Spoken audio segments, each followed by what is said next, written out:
Chapter 1. The window that wouldn't break in the frozen stillness of a winter morning, a man named Elias stared at a single crack in his living room window.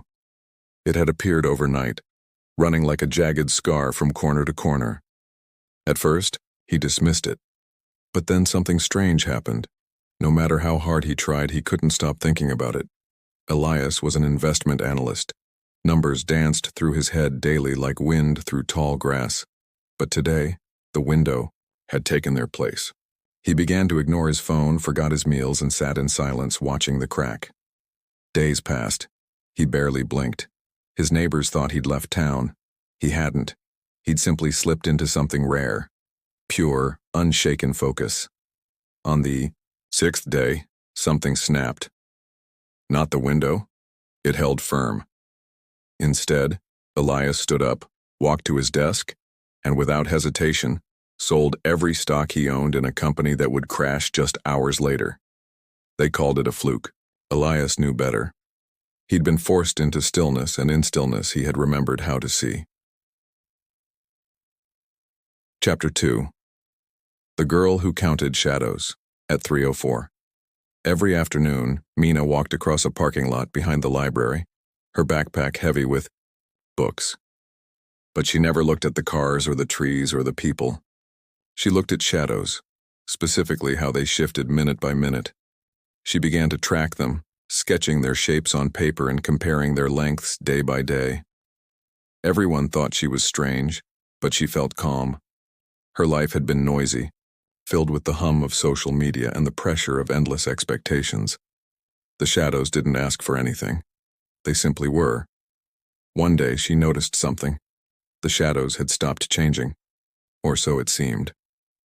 In fact, someone had tampered with the sun's path, or the buildings around her. Her notes revealed a secret. The construction site across the road had covered illegal modifications that violated the city's sun access ordinance.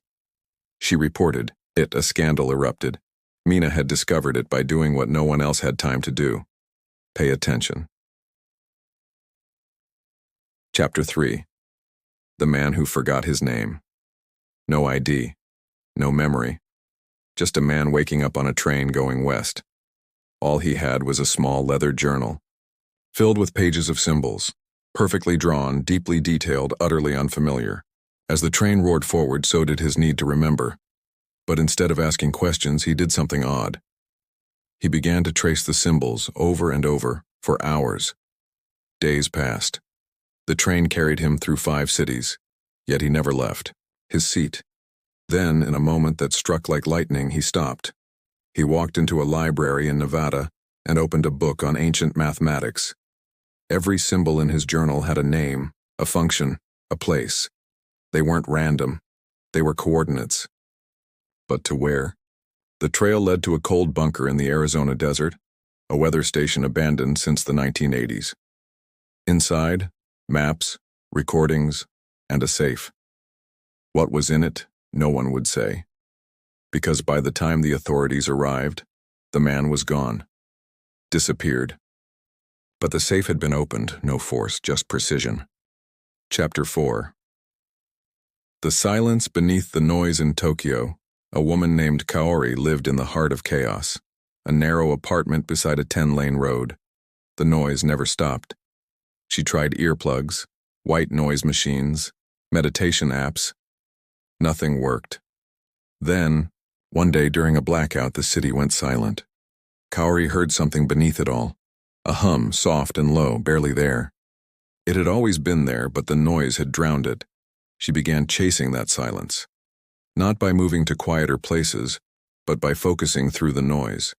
She trained her mind to hear the hum, even with the city roaring. And something unexpected happened. Her migraines vanished. Her insomnia ended. Her thoughts sharpened. She started writing, essays, poems, ideas she didn't know she had. 2 years later, Kaori stood on a stage accepting a global prize for her research on sensory alignment. All because she had found stillness in a place where no one thought it was possible. Chapter 5. The daytime stopped in a high-rise office in New York. Julian Cole was known as the Blur. He walked fast, talked fast, and made decisions, faster than anyone else. But on one particular Thursday, his smartwatch froze. Then his computer. Then his phone. Time, it seemed, had stopped. At least for him. He panicked at first. But then something changed. For the first time in years, he sat still. Not because he wanted to, but because he had no choice. With no distractions, his mind turned inward. He reviewed every deal he'd made in the past year. Every mistake, every near miss. He saw patterns, tiny, invisible threads he had missed while rushing. The numbers told a different story than he'd believed. He corrected the course of his company that very evening. Within weeks, it had saved them from a catastrophic downturn. Later, technicians couldn't explain the glitch. But Julian no longer cared. He understood what had happened. Life hadn't stopped. He had finally caught up to it. Conclusion: the power of concentration isn't about working harder. It's about noticing. It's about cutting through the static to find the signal.